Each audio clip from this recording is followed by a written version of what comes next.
Amis téléspectateurs et téléspectatrices, c'est un bonheur toujours renouvelé de vous retrouver dans votre matinale Nopiden. Bonjour à chacun et à tous. Nous espérons que votre réveil se passe bien. De toutes les façons, nous sommes là pour participer donc à lui donner de l'éclat et de la bonne humeur. Et quand je parle de nous, c'est bel et bien Madame Danonde avec qui je suis sur le plateau. Bonjour Madame Danonde. Bonjour Monsieur Sochoum, comment vous êtes réveillé ce matin? Ah, par la grâce de Dieu, tout va bien. On rend grâce à l'Éternel. Mesdames et messieurs, bonjour. J'espère que chez vous également, comme chez Alain, tout s'est bien passé. Vous êtes bien réveillés. C'est notre souhait quand même.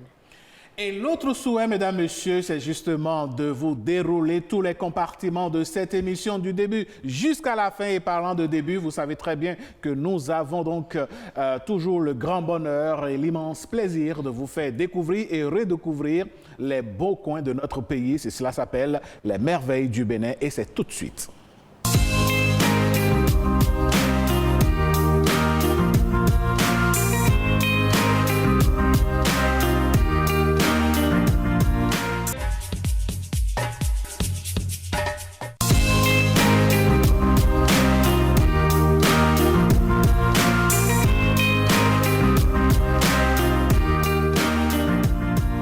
L'atmosphère dégage déjà des effluves de vacances et Grand Popo sera une cité à visiter, pourquoi pas, avec les enfants et pour leur faire plaisir. Bien sûr que les parents fassent sortir les enfants, qu'ils quittent, si c'est Cotonou, on est resté toute l'année scolaire, qu'ils sortent de Cotonou, si c'est Porto Novo. Certains encore ne connaissent même pas la mer. Oui. Donc, tranquillement, on va à Grand Popo. À Grand Popo pour manger du daccoin. Daccoin parce surtout. que quand on arrive là... Et voir les pêcheurs le beau matin pêcher. Ouais, ça va être bien. Ça va être pour le plaisir des enfants. Oui. Parce que toute une année à travailler, à apprendre les leçons, surtout pour les candidats qui sont allés aux examens ou bien qui continuent d'aller aux examens, quand les vacances sont là, il faut sortir de Cotonou. Même si c'est pour un week-end. Il le faut. Ouais. Et puis, c'est pas grand budget. Hein. Encore que, si tout se faisait comme avant, ce sera une sortie en famille. Ou entre communautés. Et puis, on va, en dehors des excursions que les écoles organisent, les établissements organisent, que ce soit des trucs, des excursions organisées entre voisins ou entre quartiers. Vous mettez votre véhicule à disposition. Moi, je mets mes glaciers à disposition. Non, moi, je mets mes glaciers et vous mettez votre véhicule. Moi, j'ai pas de véhicule. Allez. Non, moi j'en ai. Ah oui, en tout cas, de toutes les façons, on va vous acheter une belle voiture. Mesdames, Messieurs, merci. Nous continuons le cours de cette émission et ça va être de la bonne musique. Et ce matin, nous avons voulu faire un clin d'œil à cette jeunesse et à tous les mélomanes, ceux qui aiment le hip-hop béninois avec l'un des ancêtres du secteur. Qu'on a d'ailleurs eu sur ce plateau, on l'a reçu déjà sur ce plateau, Folo Gozo. Folo Gozo, pour ne pas le nommer. Mesdames et messieurs, voici le clip du jour.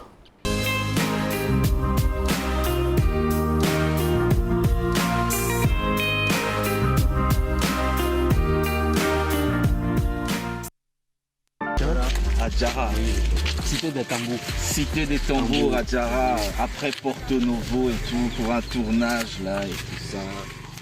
Oui, l'homme s'appelle Folo Gozo, le titre griotique pour retrouver quelques visages, je dirais, des visages pionniers du rap béninois et un rap qui se comporte très très bien actuellement, même si les couleurs changent un tout petit peu, on a quand même d'autres valeurs qui rappent très bien en fongbe. C'est bientôt les vacances, hein, on va revenir sur le rap béninois, on va en parler. J'espère que vous avez aimé, Madame Danonde, MC Danonde. MC Yoko Yoko. Ah, en tout cas, ça c'est une autre époque. Allez, mesdames, messieurs, de la bonne musique, on en a savouré. Et cette fois-ci, on va aborder le plat de résistance de votre émission. Vous n'êtes pas sans savoir que sur Nopiden, nous abordons des faits de société, des sujets de société. Et ce matin, cela ne va pas manquer.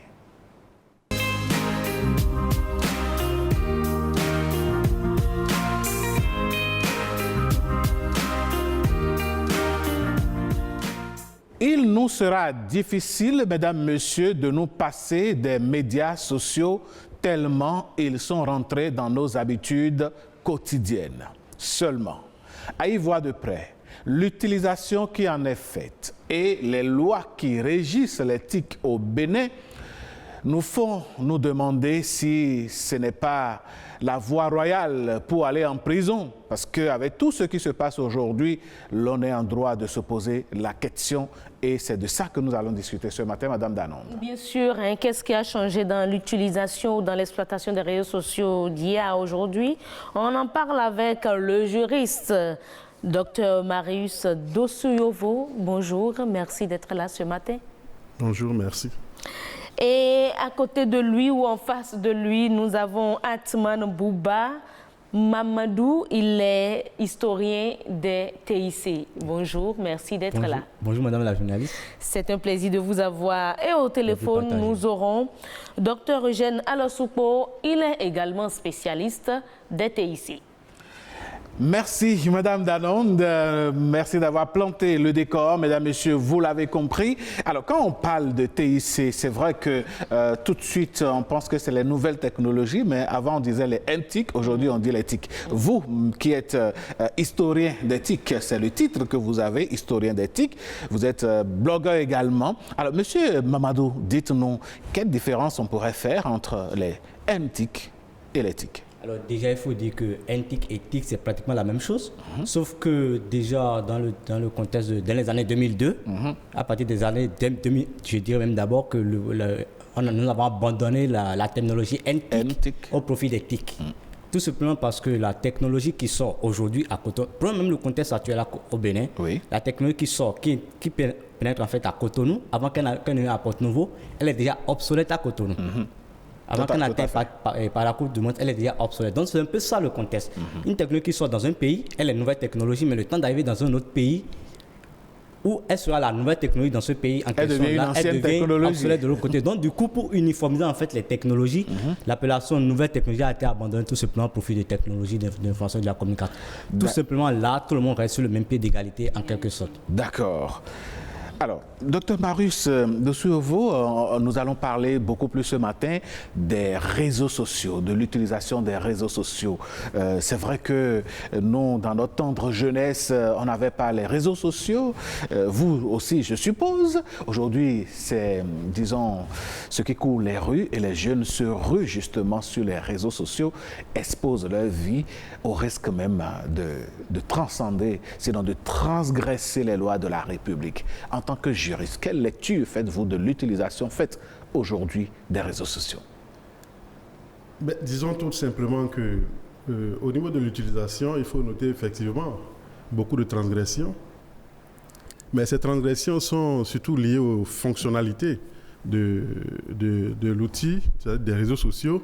Il est très facile aujourd'hui d'avoir un smartphone. Il est facile de naviguer sur n'importe quelle plateforme. Et ça donne l'occasion aux gens, parce qu'ils ne sont pas suffisamment éduqués par rapport à l'utilisation de ces matériaux-là, de ces matériels, pardon, j'allais dire. Donc, ça fait qu'ils tombent dans les travers et ils sont sous le coup de la loi, généralement. D'accord. Ben, pourquoi en sommes-nous arrivés à, je ne dirais pas à une loi, mais carrément au code du numérique, parce que c'est ce que nous avons précisément chez nous au Bénin. C'est vrai que ça a été tellement décrié, mais sa mise en application continue. Oui, il faut déjà parler de l'histoire, comme on a une discussion avec nous le dira davantage. Vous savez, pendant longtemps, les questions relatives à Internet étaient considérées comme des questions qui ne devaient pas être régies par le droit. Pendant longtemps. Mais après, on s'est rendu compte qu'aucune activité humaine, là où il y a des hommes, il faut nécessairement de la réglementation, il faut des lois pour pouvoir régir leurs activités. Et le Bénin ne déroge pas à cela. Vous savez qu'on avait tous constaté qu'avec les réseaux sociaux, il y avait beaucoup de dérapages, mais on n'avait pas un cadre juridique. On n'avait pas de loi.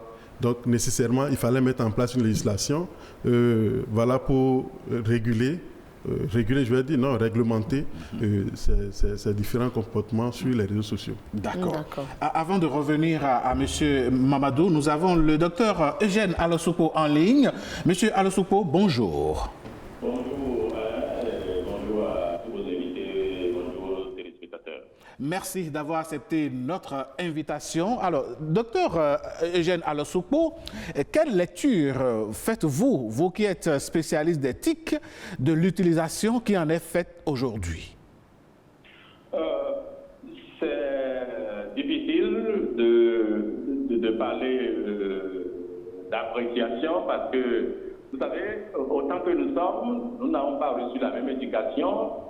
Et lorsque nous avons un objet dans les mains, nous en faisons l'usage que nous voulons. Alors, vous avez parlé de réseaux sociaux, ce sont des réseaux couverts. Oui. Et ce qui est couvert est accessible aux déracineux sociaux, aux voleurs, aux gaïmans, aux prostituées. Vous avez l'habitude de voir sur les réseaux sociaux de ces profils-là, de jeunes filles mettent tout simplement passant avec leur photo et avec leur numéro de téléphone. Donc c'est un melting pot, c'est un méli-mélo généralisé. Chacun y va avec son éducation, avec ses intérêts et avec ses émotions aussi. Parce que, vous savez, vous qui êtes journaliste, nous qui sommes journalistes, vous avez des informations à portée de main, des informations très dangereuses. Vous avez, par exemple, des accidents à image insupportable que des personnes qui ne sont pas censées être journalistes mettent à la disposition de tout le monde, qui cherchent la susceptibilité, qui cherchent l'humain que nous sommes. Mais nous sommes obligés d'avoir atteint parce que nous sommes des utilisateurs de réseaux sociaux. Donc, c'est une question importante, c'est une question de crédibilité personnelle, c'est une question de bon sens. Et lorsque vous êtes gouvernant, vous êtes responsable dans un pays, vous avez l'obligation de codifier tout ça pour ramener les gens dans la droite ligne. D'accord. Alors, je veux bien revenir en plateau. Monsieur Bouba, je souhaiterais quand même qu'on vous avez le code du numérique, qu'on s'intéresse beaucoup plus au code du numérique, parce que c'est vrai, des gens se retrouvent derrière les barreaux et c'est face peut-être lors du procès qu'ils savent qu'ils apprennent que les réseaux sociaux, il n'y a pas autant de liberté. Est-ce que aujourd'hui on peut dire que le code du numérique est bienvenu dans notre pays? Alors, je rejoins en partie le docteur de Survaux et le spécialiste Alosoukpo. Alosoukpo, de moins autant pour moi. Oui, aujourd'hui, on a besoin en fait d'une loi pour réglementer l'environnement digital au Bénin. Parce que c'est vrai, quand il a parlé de l'histoire, au départ, on n'avait pas encore les TIC dans notre culture, on n'avait pas encore les TIC dans notre environnement au Bénin. Et donc, au fur et à mesure qu'on évolue, et que les technologies évoluent, on a besoin en fait de faire une forme d'actualisation de la loi. Et donc, avoir un code, une loi pour réglementer en fait l'environnement digital, c'est la bienvenue, c'est ce qu'on souhaite. Parce que oui, le docteur Eugène l'a soulevé, il y a beaucoup de dérapages qui se font.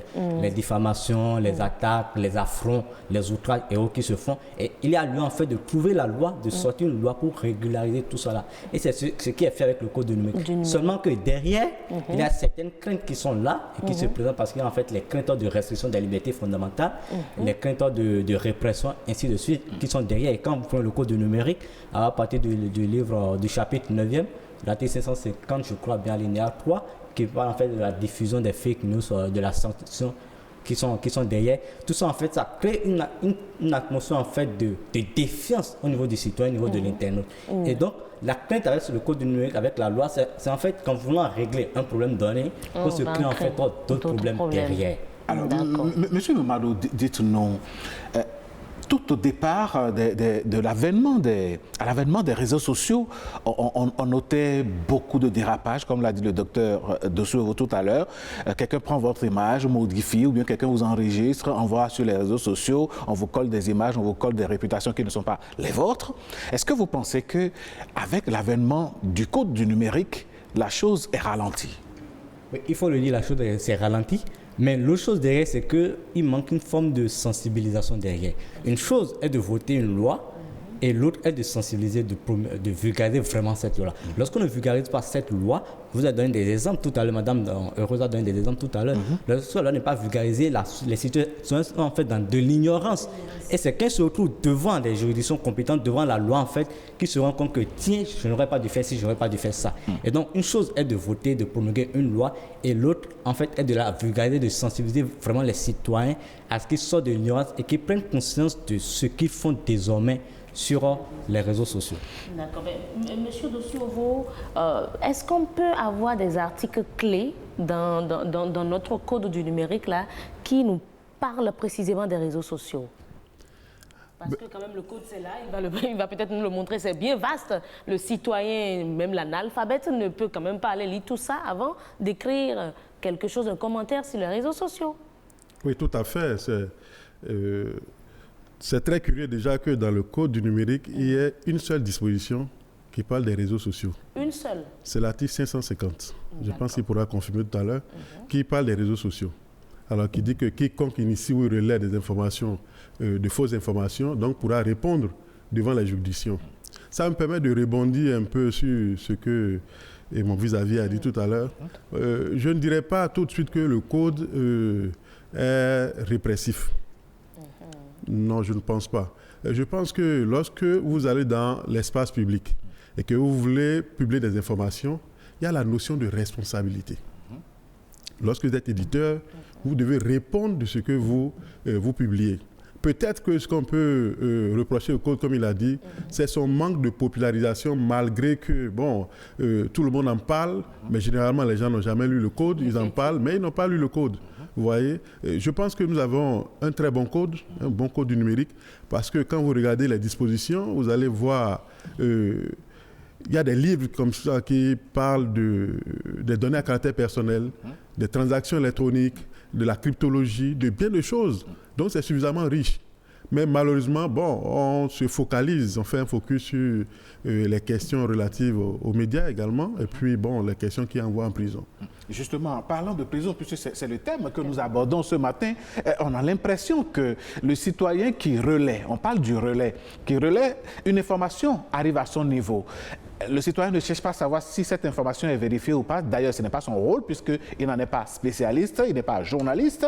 Il balance à un copain, il distribue dans un groupe. Puis, de fil en aiguille, on se rend compte que la diffusion ou le relais vient de lui. Ignorant les dispositions du code du numérique, il se retrouve en prison. Alors, pour une simple image, à son avis, une simple vidéo balancée, la personne se retrouve en prison. Est-ce qu'il n'y a pas une sorte d'incompréhension à ce niveau? Juridiquement, il n'y a pas d'incompréhension.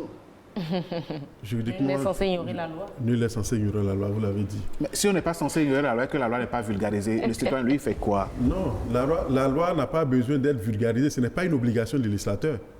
Non. Non, mais la loi doit être... Dans notre Constitution, il est quand même clair, hein?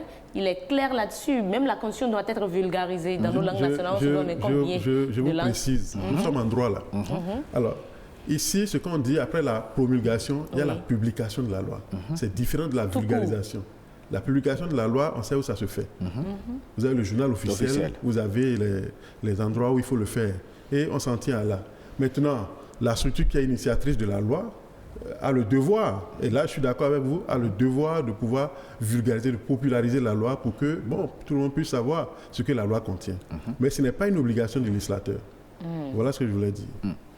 D'accord, on va revenir. Monsieur le spécialiste, monsieur Alassoupo, vous êtes également du même avis? Ce n'est pas une obligation pour le législateur de vulgariser les lois votées? Les lois s'imposent à tout le monde. Et nous ne devons pas accuser ceux qui initient et adoptent ces lois, parce que les lois sont votées à partir des besoins de la société. Alors, nous avons l'habitude de dire que notre liberté finit là où commence celle des autres. Oui. Et cet adage doit être davantage de normes et d'utilité dans le cadre de l'utilisation des réseaux sociaux et parlant du code du numérique. Il y a des choses simples. Vous avez suivi cette information il y a quelques heures de ce que des djihadistes auraient fait leur entrée dans certaines villes du Bénin. Entrée massive, dit cette information. Et c'est assez grave, c'est vrai. Le directeur général de la police républicaine a réagi, mais c'est des informations. Moi, je suis à Porto Novo où à 20h déjà, il n'y avait plus personne dans les rues. Et bien, aller acheter des fruits chez une dame qui m'a dit, mais toi, tu es encore là. On a dit qu'il y a dit ça à Porto Novo partout. Oui. J'étais surpris et j'avance les rues et puis il n'y avait absolument personne dans les rues. Et le monsieur il finit, puisque je crois que j'ai suivi l'audio en goût, il dit partagez massivement. Et ceux qui ont partagé en sont responsables. Le directeur général de la police républicaine a été clair. Oui. Ils vont subir les rigueurs de la loi. Le code a été clair. Puisqu'il faut qu'ils apportent la preuve de cette information. Et ils n'ont aucune preuve. Et eux, ils ont fait quelle école, ils ont quelle théorie pour reconnaître un djihadiste. Non, c'est pas possible. Donc, vous avez tout le danger que représente cet instrument que nous avons en main. Alors, le code du numérique, c'est un appel à la responsabilisation collective. On ne peut pas faire autre. Imaginez que ce code n'existe pas depuis qu'on l'a adopté. Oui. Que serait le droit individuel? Que serait la responsabilité individuelle? Que serait le droit du moins à la discrétion? Je vous donne un exemple. Oui, allez-y. Un autre. J'ai un ami qui est enseignant, comme moi, et qui a décidé d'aller au village, dans le zoo à Bodomain. Oui. Il arrive à Bodomain et retrouve sa nièce qui est venue du Canada. Il prend la nièce dans son véhicule et arrivé à Saint-Ouen, ils ont décidé de prendre de la viande comme on a l'habitude d'acheter des trucs. Oui. Quelqu'un a pris les images et l'a balancé. Pour dire que lui qui est un type d'église, connu pour sa foi monothéiste, est un vrai coureur de jupon. Vous voyez à quel niveau? D'abord, c'est une information qui porte préjudice à sa personne, dans sa congrégation, à sa belle famille, à ses amis, et j'allais dire dans son environnement. Mais on ne peut pas laisser. Vous savez, ceux qui envoient ces informations, apparemment, ce n'est pas simple passion. Peut-être parfois, ils le font de bonne foi. Ah oui? Parce qu'on a dit de partager.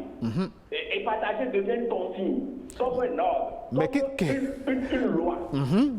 Et il ne voit pas derrière le danger auquel lui-même se soumet. Vous savez, la loi, c'est la loi. La loi reste à la loi. Et on ne peut pas permettre à des cuidams de se comporter comme, excusez-moi, des voyous dans la République. On peut écrire n'importe qui. L'information sur le djihadisme, par exemple. Vous voyez à quel point ça peut... Les gens ont fermé une boutique à Porto Novo. Les gens ont trouvé dans un pays, je suppose. Parce qu'on sait que le djihadisme, ce sont des scènes dangereuses. Il faut motiver, et je fais à la police républicaine pour retrouver les auteurs principaux de ces informations-là. Nous ne pouvons pas, il faut davantage codifier. C'est vrai, on a tendance à croire que, bon, lorsque vous offrez aussi vos têtes aux dirigeants, eux, ils mettent le marteau là-dessus. Aucun dirigeant n'a envie d'être perturbé. C'est tout à fait normal. Oui. En plus, les normes tracent les rails pour ne pas être perturbés. Et donc, responsabilisons-nous. Vulgariser, c'est bien, mais la loi s'impose et les réseaux sont des instruments de communication, mais c'est aussi des instruments dangereux dans les mains, notamment des jeunes. D'accord. On revient sur le plateau. Docteur Alassoukpo, vous continuez de garder la ligne. Dites-nous, monsieur de Suevo, quand on prend l'exemple de ce citoyen qui va dans son voyage paisible avec sa nièce, s'offrir de la bonne viande à ses rouets, et leur image se retrouve sur les réseaux sociaux comme quoi, voilà, on le vilipende. Quand il va porter plainte, quelle pourrait être la procédure et quelles pourraient être les sanctions encourues par celui qui a édité l'information et ceux qui ont relayé? Non, je l'ai dit, il y a une seule disposition. Et il revient au juge dans son impérium de voir, en fonction de la gravité de la faute, de voir quelle sanction il va appliquer. Voilà, article 150. Voilà, donc C'est vrai qu'on s'accentue aujourd'hui sur le code du numérique, mais il paraît que dans même le code pénal, il y a des dispositions, je ne sais pas si vous pouvez confirmer la chose, il y a des dispositions qui parlent de la même chose, mais pas forcément de façon précise des réseaux sociaux. Oui, vous savez qu'en matière de droit, on dit que le spécifique prime sur le général. Donc, si vous êtes face à un juge et que vous avez commis une faute sur les réseaux sociaux, on va vous appliquer le texte qui est relatif aux réseaux sociaux. Voilà. D'accord. Alors, quel travail doit-on faire aujourd'hui, Monsieur Mamadou, à l'endroit des citoyens pour qu'ils évitent de s'ouvrir les portes de la prison à travers leur portable? Merci. Je pense que c'est même déjà la question la plus primordiale qu'il faudra se poser quand on parle même du code du numérique d'abord. Parce qu'une chose est de voter la loi, et comme on l'a dit au départ, si elle n'est pas vulgarisée, s'il n'y a pas de sensibilisation derrière, les gens vont se retrouver en prison pour rien. En fait, même sans le savoir, en étant ignorant. Et donc la première des choses, déjà, même c'était d'avoir de sensibiliser sur l'utilisation professionnelle des médias sociaux et du numérique. À quoi servent réellement ou à quoi doivent servir réellement les médias sociaux, ces différents outils-là, qui aujourd'hui vont au-delà en fait des simples outils ludiques que nous leur connaissons pour en fait être de véritables outils professionnels. Les journalistes aujourd'hui, on sait comment ils font sur les médias sociaux, vont chercher l'information, traitent même l'information, mais moi, diffusent de l'information sur les médias sociaux. Et c'est ce qui se passe aujourd'hui, c'est ce qui fait même que nous avons été obligés d'arriver en fait au vote d'une loi pareille au Bénin. Parce qu'aujourd'hui, les journalistes ont perdu le monopole de l'information avec l'émergence des médias sociaux. Tout citoyen, comme l'a dit le juriste, avec son smartphone qui est facile d'accès aujourd'hui, ça a délibéralisé en fait l'information. Donc les journalistes ont perdu tout ce qui est monopole de l'information. Quelqu'un qui sort aujourd'hui, qui voit, on ne le souhaite pas, un accident ou bien une information, un peu comme le cas, l'exemple que donne le spécialiste à la soupe tout à l'heure, on voit une information, le premier réflexe c'est de prendre notre smartphone, de faire la photo et d'envoyer dans un forum avec une légende, qu'elle soit vérifiée ou non. Parce que le citoyen lambda n'a pas en fait les aptitudes de vérification et de traitement de l'information comme un journaliste professionnel. Donc du coup, cette information qui passe, un peu même comme l'exemple des djihadistes, une légende qui soit fausse, dans la panique, dans la psychose, tout le monde relaie. Celui qui relaie lui-même ne sait pas si c'est une fausse information ou pas. Et donc, la première des choses déjà, c'est de former, de sensibiliser d'abord, d'outiller tous les citoyens sur l'utilisation professionnelle des médias sociaux. À quoi doivent servir les médias sociaux? Comment est-ce qu'on doit les utiliser normalement? Avant maintenant d'arriver à la sensibilisation sur le contenu du code du numérique, il y a le juriste qui l'a dit, à partir même de l'article 748 qui régit toutes les infractions commises, toutes les infractions de la presse en ligne. Peut-on ouvrir l'article et le lire aux téléspectateurs? Donc là, j'ai l'article 548 sous les yeux. Il parle de la diffusion de matière raciale et xénophobe par le biais d'un système informatique. Et donc l'article 550 qui concerne vraiment le cas des diffamations et des relais de fausses informations, l'alinéa 3, je cite, « Quiconque initie ou relaie une fausse information contre une personne par le biais des réseaux sociaux ou toute forme de support électronique est puni d'une amende d'une peine de moins d'emprisonnement d'un mois à 6 mois et d'une amende de 500 000 francs CFA à 1 million de francs CFA ou de l'une de ces peines seulement. Si les faits visés aux alinéas 1 et 2 sont commis au préjudice d'une personne dont la situation de vulnérabilité en raison de l'âge, d'un état de grossesse, d'une maladie, d'une infirmité ou d'une déficience physique ou mentale était apparente ou connue de l'auteur des faits, les peines minimales prévues aux alinéas précédents seront doublées. Et donc ça, c'est ce que dit l'alinéa 3 de l'article 550 qui parle du harcèlement par le biais d'une communication électronique. Mais l'alinéa 3 porte essentiellement sur la diffusion quiconque initie ou relaie une fausse information. Fausse information. Voilà. OK. On va revenir certainement sur le rôle du citoyen et faire une petite sensibilisation par ici. C'est ce que nous faisons d'ailleurs. Et parlons justement des citoyens. Ils ont certainement leur petite idée sur la question. Eux qui utilisent les réseaux sociaux comme tout le monde, mesdames, messieurs, au micro de Oseni Adeleke, ils ont donné leur avis et voici ce que ça donne. Je pense qu'aujourd'hui, il y a une loi qui recadre le monde du numérique où aujourd'hui nous avons surtout en tant que jeunes, nous avons intérêt à chercher ces lois et jeter coup d'œil pour savoir ce qu'il faut faire, ce qu'il ne pas faire aujourd'hui. Sinon, ce ne sert à rien de publier, de dire des choses parce que, alors que vous n'êtes pas sûr de ce que vous voulez écrire contre la personne, mais ce que vous voulez publier, alors ce n'est pas bien. Vous allez vous gêner pour rien et mettre en difficulté vos différentes familles. Je pense que ce n'est pas bien de se jeter dans des trucs n'importe comment. Et vous savez, on dit souvent que mon peuple périt faute de connaissances. Il y a effectivement un code qui regarde cela et qui ne permet pas. Normalement, même dans la loi de la nature, quand tu ne connais pas quelque chose, tu dois normalement t'abstenir d'en parler.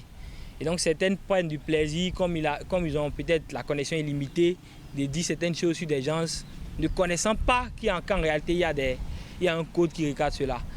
C'est une mauvaise chose. Ce n'est pas bien et on ne peut pas l'encourager. Moi qui vous parle actuellement, je suis victime de ça souvent. Vous voyez? Et des gens peuvent, par fraternité ou bien par amour, ne pas convoquer ces derniers-là. Mais d'autres s'en vont et les convoquent. Et quand ils les convoquent, ils vont subir les courroux de la loi. Et là, ça devient grave à la criette ou bien en prison. Donc, ce n'est pas une bonne chose. Je demanderais à tous ceux-là qui s'adonnent à cette attitude-là d'aller s'approprier le code numérique qui recadre cela et de commencer par essayer de prendre la bonne information. Avant de publier une information, il faudrait qu'ils vaillent à la quête de cette information-là, de la véracité de cette information avant de la balancer où qu'ils veulent. On ne cesse pas de leur dire de ne pas donner des informations qu'ils ne maîtrisent pas.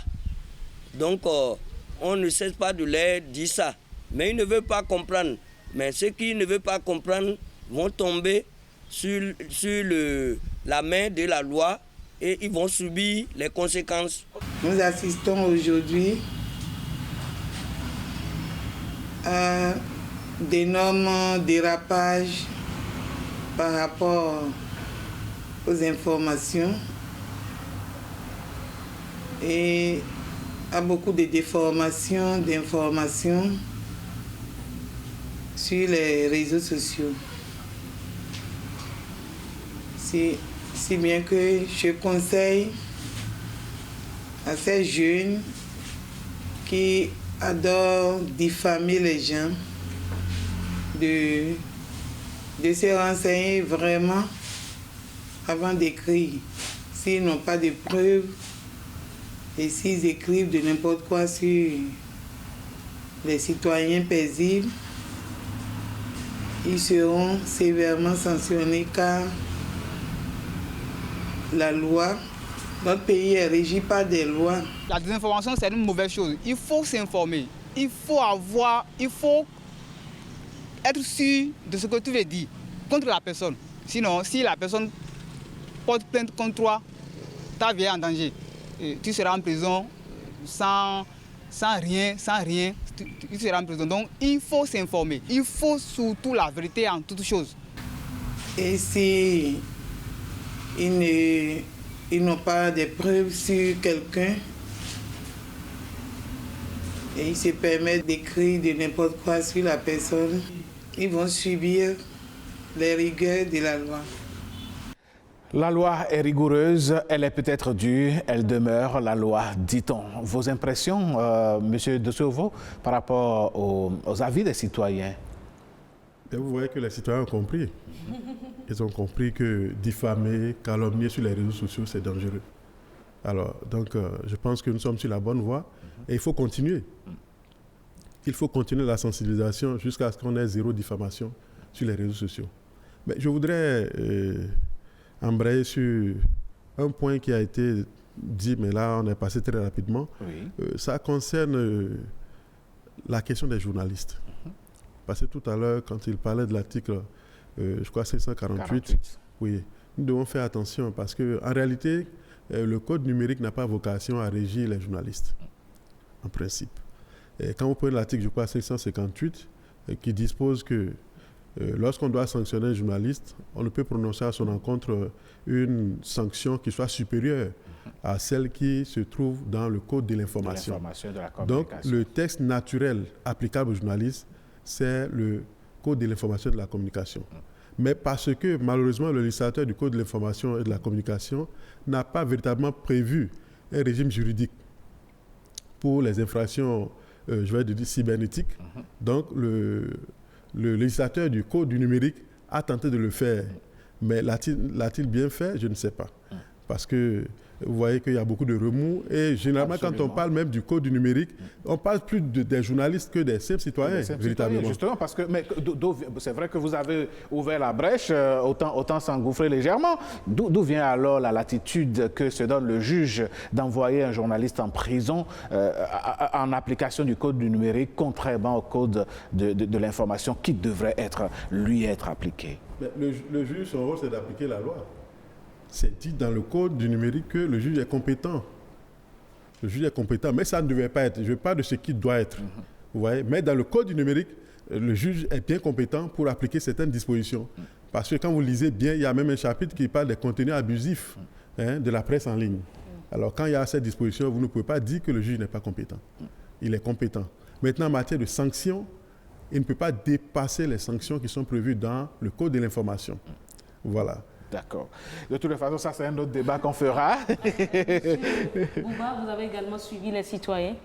Oui, il faut dire que c'est vrai, comme l'a dit le docteur Dossou-Yovo, ils ont compris en fait l'information qu'il y a d'abord une loi qui recadre, qui réglemente toutes les activités qui concernent l'environnement cybernétique du Bénin. Oui. C'est-à-dire un grand pas. L'autre chose aussi, c'est qu'ils ont compris en fait les sanctions derrière et les dispositions derrière. C'est aussi la seconde avancée. Et donc l'idée, c'est déjà ça, que chacun prenne conscience en fait de l'existence d'une loi et de ce qu'il a, en fait, de cette disposition-là, ce qu'il doit faire sur les médias et ce qu'il ne doit pas faire. C'est vrai qu'avant, il avait tout ce qui était peut-être diffamation et tout ça. Ça se faisait. Seulement qu'aujourd'hui, avec l'avènement des médias sociaux, ça a pris notre tenue parce que la portée de ces outils-là est énorme. On en perd nous-mêmes, l'initiateur même en perd la portée de l'information. Et donc, du coup, c'est vraiment pertinent d'avoir connaissance de la présence d'une telle disposition juridique et aussi de ces articles. Je me demande encore, finalement, qu'est-ce qu'il faut faire sur les réseaux sociaux, qu'est-ce qu'il ne faut pas faire? Parce qu'il n'y a pas longtemps, il y a un collègue qui nous notifiait que juste un j'aime sur un commentaire donné a conduit quelqu'un devant la criette, devant les juridictions. En fin de compte, on se demande qu'est-ce qu'il faut concrètement faire. Il ne faut plus rien faire, juste lire, passer, sans aucune réaction. C'est justement en fait cette crainte-là que je relevais au départ dans ce qu'on a voulu en fait, en disant que on a voulu créer un problème, mais derrière, il y a un autre qui se... On a voulu régler un problème, mais derrière, on en crée d'autres. Voilà, il y a cette restriction de liberté, il y a cette plainte désormais, cette défense-là qui est là.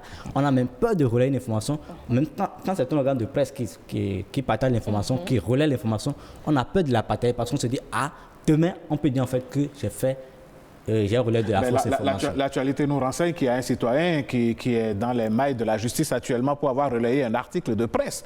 On a laissé l'organe de presse qui a initié l'information et on prend celui qui a relayé. Et donc, du coup, c'est une crainte qui reste et c'est pourquoi, en fait, il faut vraiment revoir les choses, sensibiliser réellement sur ce qu'est vraiment cette loi-là. Quelles sont les dispositions sur lesquelles, avec quels sont les domaines dans lesquels elle doit être vraiment appliquée. D'accord. Monsieur Alosupo, je reviens à vous et j'ai bien envie de vous poser la même question. Que faut-il faire concrètement sur les réseaux sociaux? Comment se comporter aujourd'hui sur les réseaux sociaux pour éviter de se retrouver derrière les barreaux? La droiture est rien que la droiture, la discipline de soi-même. Vous avez dit tout à l'heure, quelqu'un a envoyé j'aime et il s'est retrouvé derrière les barreaux. Mais il a dit j'aime à quoi? C'est la question principale.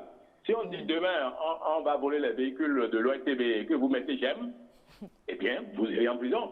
Parce que le vol n'est pas un acte recommandé. Et donc, c'est de la responsabilité personnelle. On ne peut pas répondre à tout. Si vous devez répondre à tous les messages qu'on vous envoie sur les réseaux sociaux, les provocations, etc., vous n'allez pas en finir. Donc, nous devons en nous-mêmes faire des choix personnels. Et il y en a, vous êtes là et on vous met dans des forats que vous ne maîtrisez pas, mais vous êtes libre de partir. Parce que vous ne savez pas à quelle fin ces forats-là sont créés. On peut mettre une bonne intention, un bon titre au départ et trouver dans les virages. Vous êtes là, on vous dit information sur la beauté, etc. Et après, on commence par vous envoyer des images porno ou des choses qui ne sont pas décentes, vous êtes donc la responsabilité est d'abord personnelle. Aucun individu aujourd'hui ne peut être sous aux sanctions prévues par les textes. Et donc, on n'a pas besoin de voler aujourd'hui. L'information que vous avez acceptée, que vous avez divulguée, peut vous conduire en prison. Donc, chacun de nous. Mais je vous dis, il y en a, c'est pas ceux que vous avez interrogés, il y en a qui ont parlé de jeunes, dérapage, mais il y a des personnes plus âgées qui sont pires que les jeunes. Il y a des personnes plus âgées qui n'ont pas de cause, qui n'ont pas de logique. Pour eux, c'est d'allumer le feu à tout prix. Et malheureusement, si vous les suivez, vous allez vous retrouver en prison et ça doit être dommage pour tout le monde. Monsieur Alosopo, j'ai envie de vous poser cette question. L'un des rôles des médias en général et des médias sociaux aussi, c'est d'éduquer à la norme, à la morale, à la bonne mœurs. Mais on remarque aujourd'hui que sur les réseaux sociaux, et notamment sur TikTok, pour ne pas le nommer, il y a tout un dérapage. Pourquoi on sacrifie les valeurs morales, les valeurs citoyennes, et la justice semble ne rien faire concernant ce réseau social typiquement? Faisons le distinguo. Vous avez parlé des médias et des médias sociaux. Oui. Il y a des médias conventionnels. Oui. La radio, la télé, la presse écrite. Vous ne pouvez pas vous mettre à écrire n'importe quoi. Est-ce que vous pouvez aborder n'importe quel thème sur votre émission ou dans le journal télévisé de l'OMTV? Pas du tout. Pas du tout. On nous voit, nous autres, c'est vrai, mais c'est toute une équipe derrière. Hein? Voilà. Et il y a du travail, il y a la conférence de rédaction, il y a la conférence de production, il y a tout le dispositif. Absolument. La technique autour. Mais vous avez parlé des réseaux sociaux. C'est la mamaille. On ne sait pas qui est qui, il n'y a personne. Donc, on ne peut pas prétendre se faire éduquer par les réseaux sociaux. C'est vrai, tout n'est pas mauvais. Hein? Si vous avez envie d'avoir certaines informations rapidement, on fait des recoupements, on les a. Mais dans la grande masse, c'est une catastrophe. Et une catastrophe à laquelle, pour l'instant, en tant que citoyen et en tant que humain, une catastrophe à laquelle il faut mettre frein maintenant. Mais comment mettre justement ce frein-là? Il faut, je suis peut-être cynique avec vous, il faut corser le code sur le numérique. Il faut corser le code? Il faut corser, c'est peut-être cynique, mais il faut corser. Parce que lorsque on ne mettra pas suffisamment... Le code en lui-même pose déjà problème dans son application, surtout par rapport à un certain nombre de catégories socio-professionnelles, et le débat est sur la table actuellement. Vous le savez bien que nous. Est-ce que, malgré le code, est-ce que les dérapages n'ont pas continué? Les dérapages ont continué. Et quand vous aurez même corsé le code, les dérapages vont continuer. Donc, il faut davantage mettre les gens devant leurs responsabilités. Et peut-être, je suis d'accord avec vous, vulgariser davantage, parce qu'il y en a qui écrivent n'importe quoi, qui ne savent pas ce à quoi ils doivent s'attendre. Chacun de nous doit être responsable de ce qu'il dit, de ce qu'il fait et de ce qu'il écrit sur les réseaux sociaux. D'accord. Nous sommes le fruit de notre éducation, et notre éducation fait appel à notre famille paternelle, à notre famille maternelle, à notre belle famille, et c'est un conglomérat de considérations qui nous rehausse au rang d'homme. Et les réseaux sociaux ne peuvent pas venir mettre en privé tous ces acquis que nous avons en Afrique et et qui nous sont conférés par notre éducation. Et donc, il faut nécessairement être plus vigilant face aux réseaux sociaux, sinon ces réseaux vont nous conduire à la dérive totale. D'accord. Si vous permettez, moi je partage en partie l'intervention du docteur Alosopo, sauf là où il parle en fait de corser le code du numérique. Vous savez, en fait, je vais prendre l'exemple d'un père de famille qui a des enfants. Il n'y a pas de moyen d'utilisation pour en fait la famille, éduquer un enfant, ainsi de suite. Donc à chaque enfant son mode d'éducation. Supposons que un père de famille avec 3 enfants, 3 garçons qui atteignent déjà la puberté. On sait tout que quand on atteint l'âge de la puberté, il y a la révélation en fait de l'affirmation de la personnalité, ainsi de suite. Oui, il y a cette fougue-là. Exactement. Et donc quand le père dit, parce que chaque père de famille applique en fait sa rigueur, sa loi dans la famille, que les enfants s'écartent de la loi, il va les frapper au départ. Nous sommes dans le contexte africain, il va les frapper au départ, mais pendant combien de temps? Ça, c'est déjà de la répression. Il va les frapper pendant combien de temps? À un moment donné, en fait, c'est qu'il faut laisser la répression de côté et passer au dialogue, passer vraiment au dialogue. À l'éducation. Exactement. Et c'est ce qu'on fait nous le prendre en compte. Aujourd'hui, c'est vrai, TikTok, il y a une vraie dépravation qui se passe en fait sur les réseaux sociaux. Mais casser le code du numérique ne fera rien. Le code du numérique est déjà là, il est assez répressif. Mais ça ne fait pas vraiment peur quand on va dans le cadre de la dépravation des mœurs. Donc du coup, ce qu'il faut faire là réellement, c'est laisser le code de côté dans certains domaines et aller réellement aux formations.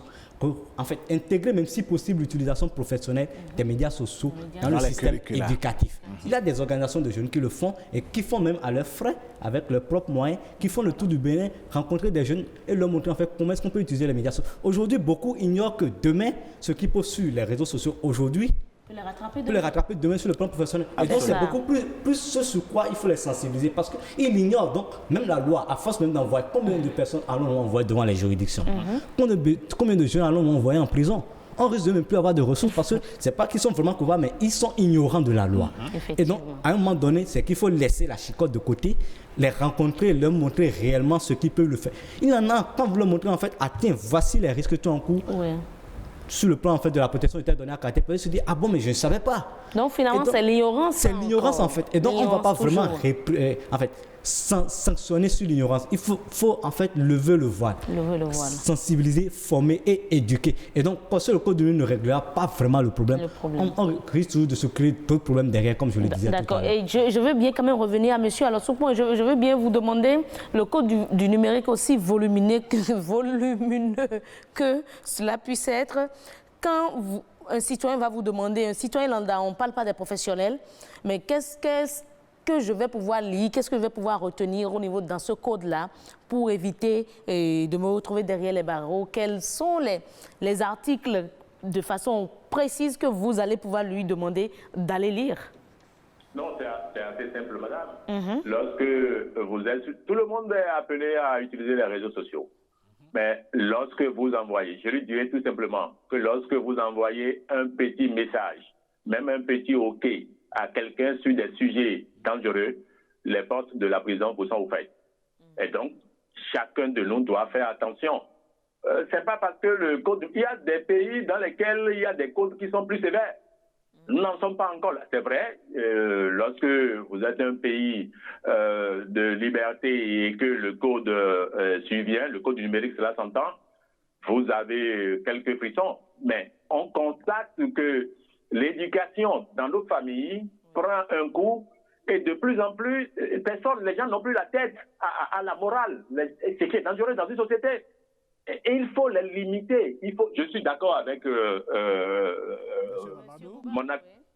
qui dit qu'il faut éduquer. Je suis d'accord. Il y a beaucoup qui écrivent des choses dont ils n'ont pas grande conscience parce qu'ils sont dans le patalier là, qui continuent de les rattraper parfois. C'est vrai que le juge, pour réprimer tous ceux-là qui doivent répondre de leurs actes, doit prendre des décisions difficiles parfois parce que si on devait appliquer tout, les prisons seront pleines.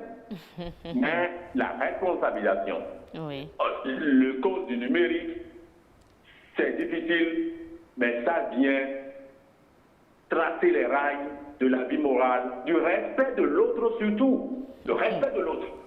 Vous avez l'impression que même de chez vous, de votre étage, quelqu'un peut rester quelque part, filmer, balancer ça sur les réseaux sociaux. Ce n'est pas normal dans un pays. Ce n'est pas normal pour les hommes que nous sommes.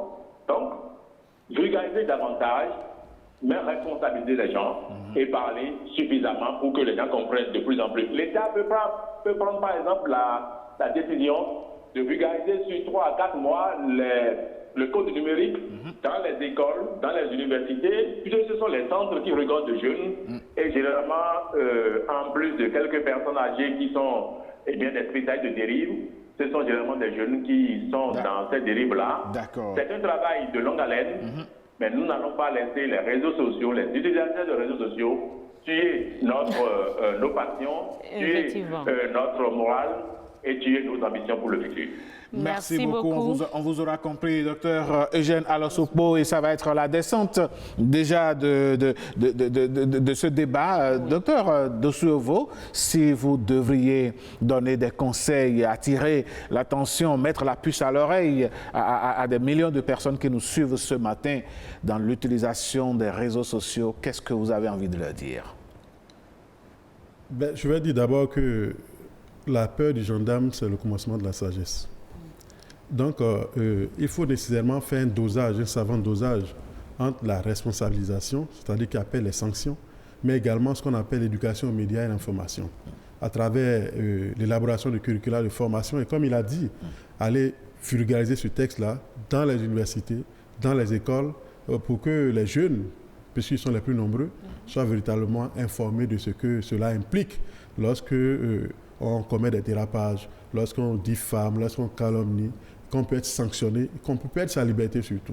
D'accord. Monsieur Bouba, pour terminer, est-ce qu'en dehors de la sensibilisation ou de la répression que souhaite monsieur Alosopo, finalement, on ne ferait pas peut-être comme la Chine qui a son TikTok, qui a son WhatsApp, où c'est quand même, on essaie quand même de contrôler la chose? Ce serait quand même une grande avancée de moins, mais derrière, c'est qu'il y a toujours un contrôle. Il y a toujours un contrôle derrière. Donc, le Bénin n'est pas encore à cette étape-là. Nous ne pouvons que consommer, en fait, pour le moment, les autres produits. Et donc, c'est juste accepter ce qui est là et en même temps, en fait, s'adapter et faire face.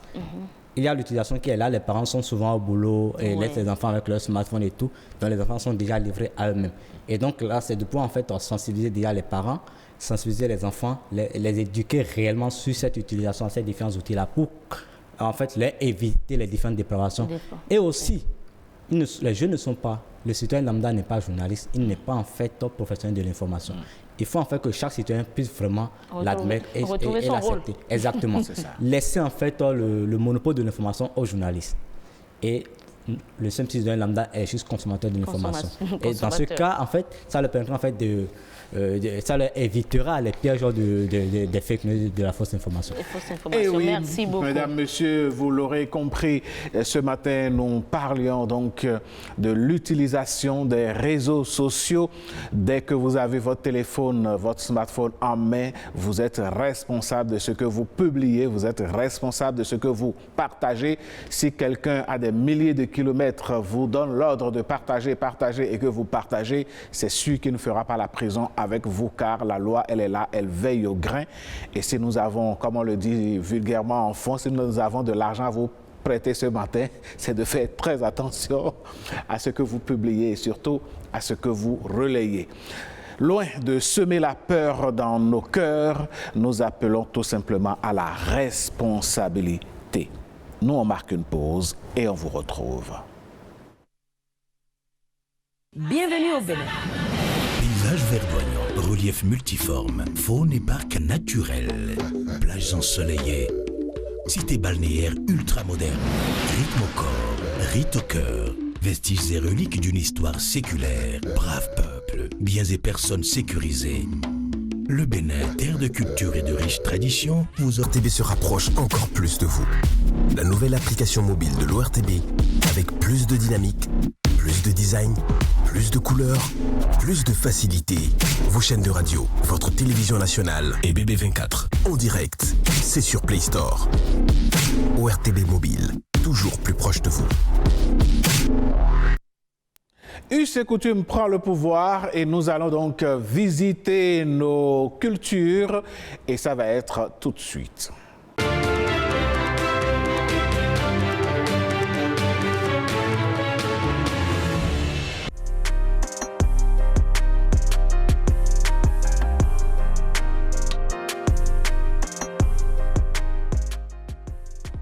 Dans la société Batonou, par exemple, la femme qui a été mariée selon la tradition, du point de vue moral,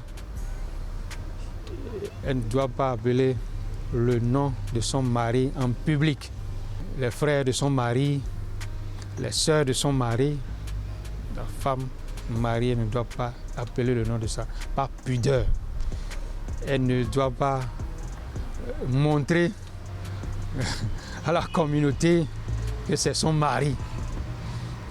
Donc par pudeur et par crainte de regard social, donc elle n'est pas autorisée à appeler le nom de son mari en public. Peut-être à deux, dans l'intimité, elle peut le faire, mais en public, elle ne peut pas appeler le nom de son mari.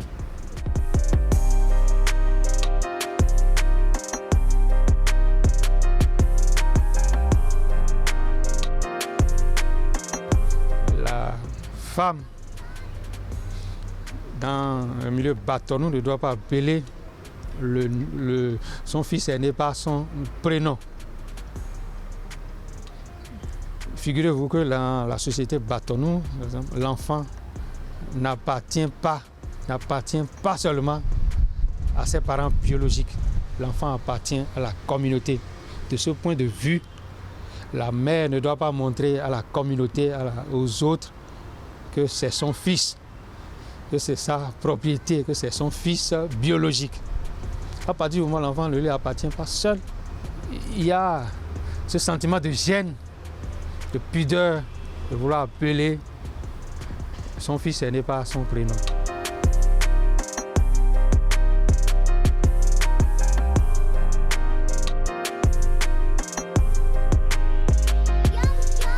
C'est à elle d'abord de transmettre les différentes fonctions essentielles de la vie à l'enfant.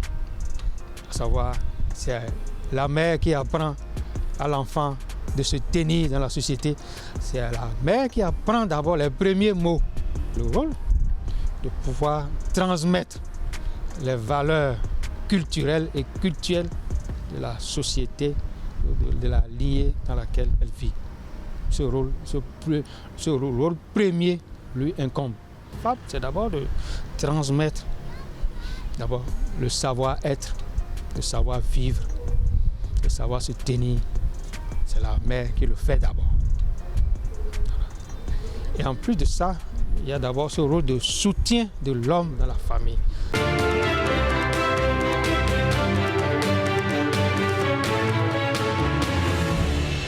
Sans transition, mesdames, messieurs, nous poursuivons cette émission et nous allons suivre à présent le prénom africain de ce matin.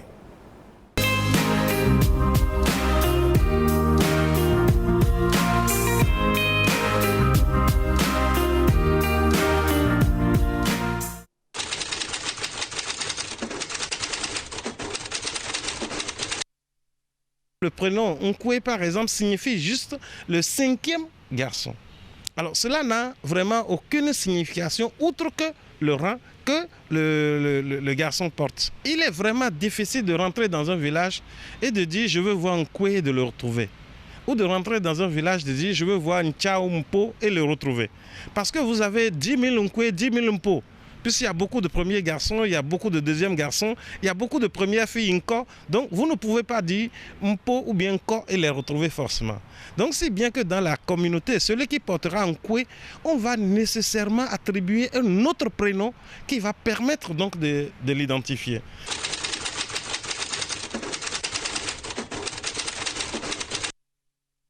Nous avons de plus en plus beaucoup de personnes qui portent ce nom-là comme nom de famille. Nkwe, comme Mpo, comme Ncha, comme Nata, comme Nda, comme Kwagu. En réalité, ces prénoms-là sont des prénoms d'ordre. Et on ne réfléchit pas pour les donner. Une fois que le premier garçon naît et on constate que c'est un garçon, on lui donne le nom, le prénom Mpo. C'est les yeux fermés. Le second est Ncha. Le troisième est Kwagu. Le quatrième est Nda. Et puis le cinquième est Nkwe. Le sixième est Nata. Ainsi de suite. C'est pareil également chez les filles.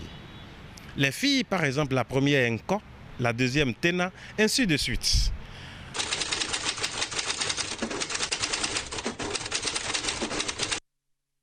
La subtilité qu'il y a, c'est qu'il peut ne pas être le 5e garçon de sa mère. Il se pourrait qu'il soit peut-être même le 2e ou le 3e, ou après. Parce qu'une mère qui n'a fait que peut-être jusqu'au 4e, donc il s'est arrêté en Da. Et quand sa fille va commencer par faire des enfants, elle se dit, moi je n'ai pas fini d'attribuer mes noms, donc moi je continue en donnant les noms à ma fille, les noms que je devais donner à mes enfants, à ma fille. Donc le premier fils de sa fille, au lieu de s'appeler Mpo, s'appellerait Nkwe, mais c'est la suite des naissances de la maman.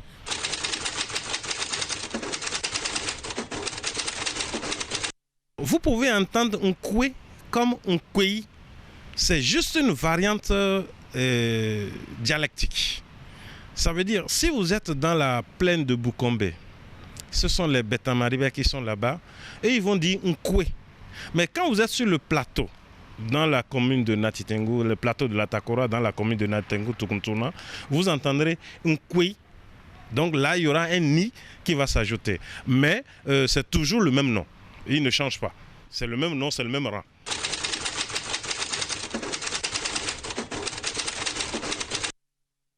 S'il arrive qu'il soit le dernier enfant de la famille, lui aussi il est détenteur du pouvoir. Parce que, en général, c'est lui qui reste à côté de son père avant sa mort. Puisque tous les autres jeunes hommes, les autres enfants, en grandissant, iront fonder leur foyer et bâtir leur habitation loin du papa. Et c'est le Benjamin, si c'est Nkwe par exemple, si la femme s'est arrêtée à Nkwe et qui reste là, donc c'est lui qui hérite de ce pouvoir, c'est lui qui hérite des biens, c'est lui qui hérite pas des biens, j'allais dire spirituels ou sociologiques, c'est lui qui reste dans la maison du papa. En tant qu'enfant de vers la fin là, ils ont des comportements de fils à papa parce que c'est lui qui reste avec le père, c'est lui qui connaît tout, c'est le plus taquin, etc., etc. C'était le prénom africain et nous allons à présent retrouver la capture matinale.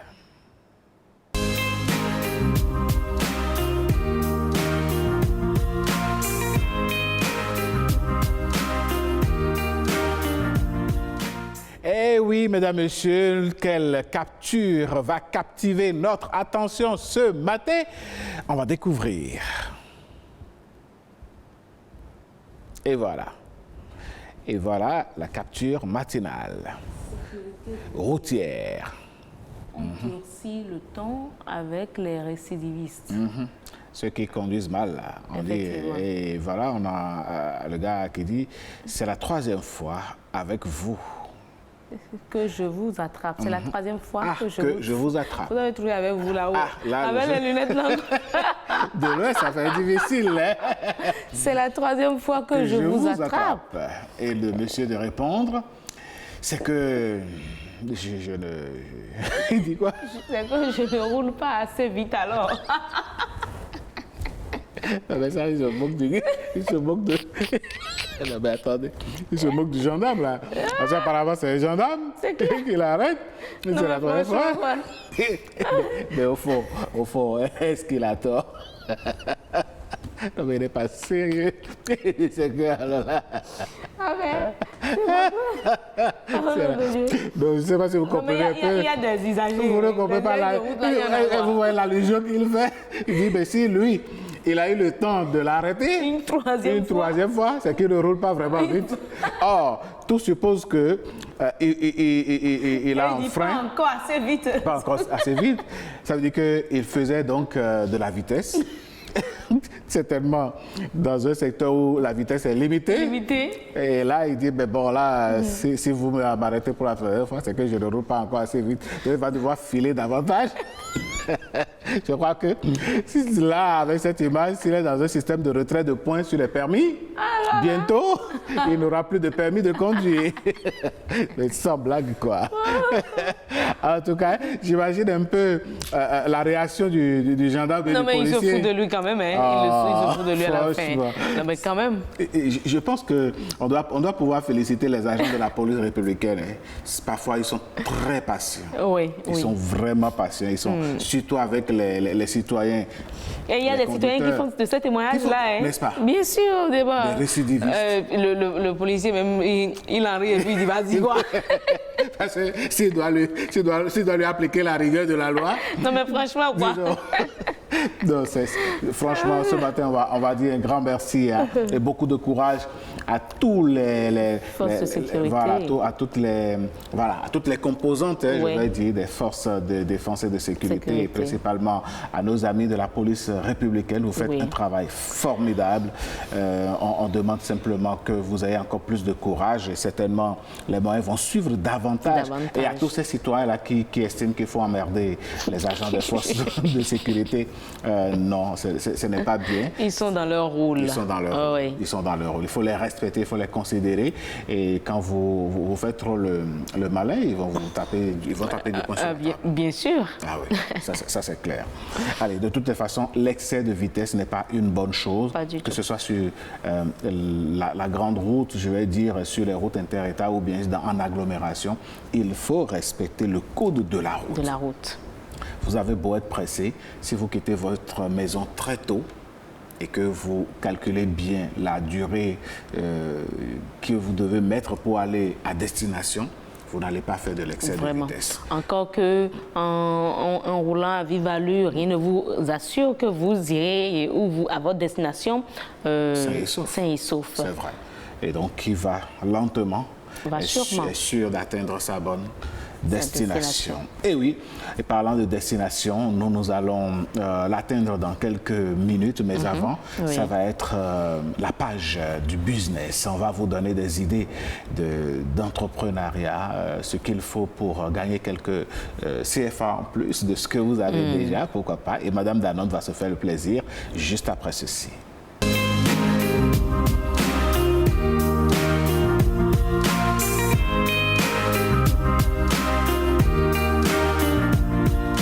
Nous sommes rentrés dans sa saison et elle est un peu partout présente aujourd'hui. Nous parlons justement de la mangue. Bien sûr, on parle de la mangue et il faut dire que nous sommes dans sa période. C'est la saison des mangues et on invite déjà les citoyens à ne pas exagérer dans sa consommation. C'est vrai qu'il y a certaines personnes qui en raffolent, mais la suite, ce sont les vers. Ah oui, il faut se déparasiter. Absolument. Pour éviter tout problème. Alors, nous invitons aujourd'hui les citoyens à investir dans la commercialisation de la mangue, notamment la version transformée. Oui, c'est vrai. Parce qu'il y a des jus de mangue qui se font aujourd'hui. Bien sûr, des nectars également. Il y a de la mangue séchée également disponible. Mais malheureusement, ce n'est pas encore partout. Tel qu'on a les jus d'ananas, nous n'avons pas encore en tant que tel les mangues, les jus de mangue, les nectars. Et puis la conséquence, c'est qu'on laisse les mangues pourrir. Malheureusement, parce que nous avons ça en quantité et l'autre chose, c'est son exportation. Tel que le Sénégal le fait selon nos recherches et exporte plus de la moitié, pratiquement même la totalité même de la production chez nous. On est encore, on tâtonne encore. On se cherche. On se cherche encore. Alors qu'il y a des zones réputées. Nous avons le nord du Bénin qui est réputé dans la production. Ça, c'est un documentaire réalisé par Karma, précisément, je crois, à Natitengu, où il y a les femmes même qui ont une ONG qui font de la production et de la transformation de la mangue en mangue séchée. Donc, nous vous invitons aujourd'hui à opter pour ça, sinon la conséquence, c'est ça. Voilà, des mangues qui pourrissent dans le champ, alors que ça aurait pu servir à faire du bon jus de mangue, nature, bio, sans additifs. Effectivement. Ça, je pense que c'est la saison. Je ne sais pas pourquoi ça ne coupe pas encore les rues. Non, je pense que... Si la transformation est aussi compliquée... Non, j'estime que vous faites bien, Madame Danone, de donner et de parler de la mangue ce matin, parce que, étant donné que c'est la saison, quand vous faites les extraits de jus, quand vous transformez cela et que vous servez frais, c'est vraiment bien. Ça fait du bien au palais, avec un bon goût. Maintenant, est-ce qu'il faut une sorte d'industrie pour le faire? Les dirigeants nous écoutent ce matin et nous suivent avec attention. Je pense que... Il faut vraiment qu'aujourd'hui, que nos autorités considèrent considère également cette filière en face, je dirais, de la production de la mangue, une filière. Réellement, on a la période de campagne. Bon, je n'ai encore rien entendu aujourd'hui, sinon souvent en mai, on lance la période de campagne de la mangue. Commercialisation de la mangue. Et on fixe les prix. Bon, pour l'instant, je n'ai encore aucune information. Cela veut dire que tel qu'on a ça systématiquement pour l'anacade, par exemple, il y a également le maïs et autres, il faut également qu'on diversifie. C'est sûr que ça pourra venir. Cette diversification et qu'on se penche également sur la commercialisation de nos mangues, parce que là, il y a également de la richesse. Il y a beaucoup de richesse. Absolument, et beaucoup de variétés de mangues d'ailleurs. Bien sûr. Beaucoup de variétés. Nous avons une centaine. De variétés de mangues dans le monde. Voilà. Mais beaucoup plus au Bénin. Nous avons le camerounais, le gouverneur, le greffé. Le greffé, oui. Surtout quand vous allez dans la zone septentrionale du pays, dès que vous voyez, il faut me ramener mangue greffée. Effectivement. C'est notre proposition aujourd'hui aux citoyens. Voilà, c'est la saison. De toutes les façons, il n'y a pas de petits sous, dit-on. Pourquoi ne pas aller vers les zones où il y a déjà de la mangue, revenir dans les villes, faire le jus lors d'une fête, proposer ça à ceux qui se réjouissent. Vous allez vous faire de l'argent. C'est vrai que ça ne va pas être à l'échelle industrielle, mais déjà... Déjà, oui, voilà, ça participe déjà. Absolument. Et encore qu'aujourd'hui, dans beaucoup de ménages, nous avons les appareils qui font les jus. Et c'est beaucoup plus pour les jus d'ananas. Donc, la consommation locale, c'est beaucoup plus pour les fêtes que les gens en achètent le plus, mais les jus de mangue, nectar de mangue et autres, c'est beaucoup plus dans les supermarchés qu'on en trouve. Ce qui est sûr, si un compatriote ou une compatriote s'investit dans le domaine et fait des jus de mangue, nous prenons l'engagement de l'accompagner sur BB24. N'est-ce pas? On va présenter les jus ici sur le plateau de Nopenden. On vous attend. Et bien voilà, il faut le faire. Cela nous fera plaisir, ça montrera que vous nous suivez vraiment et que quelqu'un a pris l'initiative. Et d'ici la semaine prochaine, les mangues, il y en a plein. Oui, franchement, c'est partout, dans les coins de rue aujourd'hui. Vous achetez pour 100 francs, c'est beaucoup. C'est beaucoup. C'est bagage en gros. En tout cas, cela fait du bien à la santé, mesdames, messieurs. Et ce qui fait du bien également sur cette émission, c'est la bonne musique. Et on va retrouver donc Faux Logozo dans le titre Griotique.